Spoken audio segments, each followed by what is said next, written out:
নমস্কাৰ মই নীলোৎপল বৰা আজি মই ফেসবুকত সে নো টু ৱাৰ বুলি এটা পোষ্ট লিখিছিলো আৰু তাৰ পিছতে সকলোৱে মোক কমেন্টত গালি পাইবলৈ আৰম্ভ কৰিলে আৰু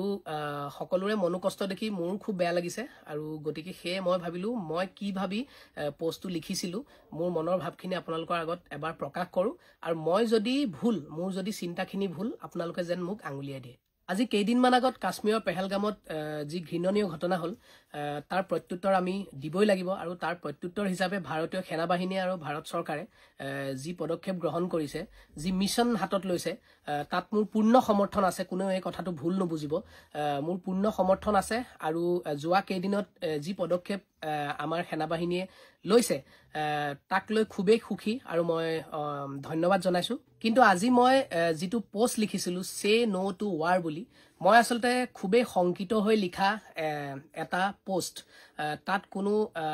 বিৰোধিতা নাই তাত কোনো পলিটিক্যাল এজেন্ডা নাই মই মনৰ পৰা লিখিছিলো আসলতে মই যোৱা 4-5 দিন ধৰি পাহাৰত আছিলো মই গতিকে মোৰ নেটৱৰ্ক নাছিলে মই গম পোৱা নাছিলো প্ৰতিদিনৰ বাতৰি আৰু মই আজি যেটা পাহাৰৰ পৰা নামি আহিলো মই ফোনটো অন কৰাৰ পিছত যেটা গুটে নিউজ বিলাক পঢ়িলো পঢ়াৰ পিছত মই যে এটা নিউজ পঢ়িলো যে কাশ্মীৰত আমাৰ 15 জন নে 16 জন ভাৰতীয়ৰ মৃত্যু ঘটিছে আৰু তাত 2-3 মান শিশু আছে খুব বেছি বেয়া লাগিল আৰু আমাৰ নিৰি জনতা মৃত্যু হোৱাটো কেতিয়াও নিবিচাৰো আৰু এয়া যদি আৰম্ভণি তাৰ পিছত দেখিলো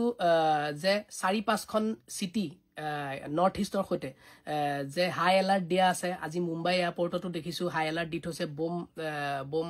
বোমা আছে বুলি তাত কিবা এটা খবৰ পাইছে গতিকে এই বাতৰিবোৰে আসলতে মোক ইমান শংকিত কৰি তুলিলে যে মই ইমিডিয়েটলি ফোনটো উলিয়াই সে নো টু ৱাৰ বুলি মই লিখি দিলো আৰু তাৰ মানে এটো নাছিল যে মই ভাৰতক যুদ্ধ কৰিবলৈ মানা কৰিছো বা মই যুদ্ধখনৰ এগেইনষ্ট তেনেকুৱা নহয় কথাটো যে মই ওভাৰঅল এটা শান্তি বিচাৰি কৰবাত শান্তি লাগে নিচিনা অনুভৱ হল সেইবাবে মই লিখিলো আৰু যদি যুদ্ধখন বহুত ডাঙৰ হৈ যায় আগন্তুক 10-15 দিনত আৰু আমি এটা বৰ্তমান সীমান্তৰ পৰা বহুত দূৰত আছো কাৰণে হয়তো আমি হিমান বেছি অনুভৱ কৰিব পৰা নাই যিমান সীমান্তৰ আখে-পাখে থকা ৰাইজে ভুগিব লগা হৈছে সেই একেই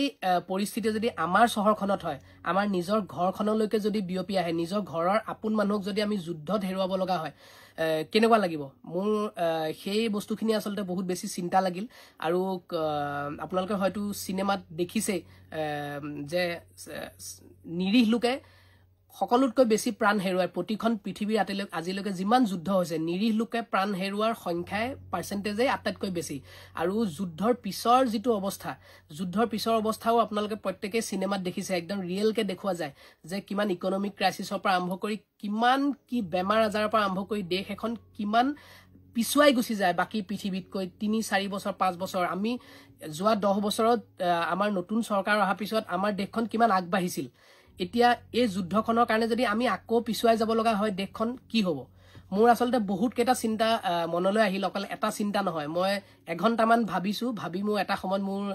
ব্ৰেইনটোৱে কাম কৰা নাই তাৰ পিছত মই সে নো টু ৱাৰ বুলি লিখি দিলো মোৰ যদি কৰবাত ভুল হল আপোনালোকে শুধৰাই দিব আৰু মোক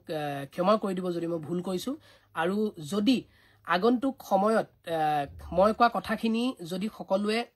অনুভৱ কৰে যে নীলোৎপলে ঠিকে কৈছিলে তেতিয়া মই আজি প্ৰাইভেট কৰি থোৱা পোষ্টটো মই আপোনালোকৰ মাজলৈ আকৌ উলিয়াই দিম ধন্যবাদ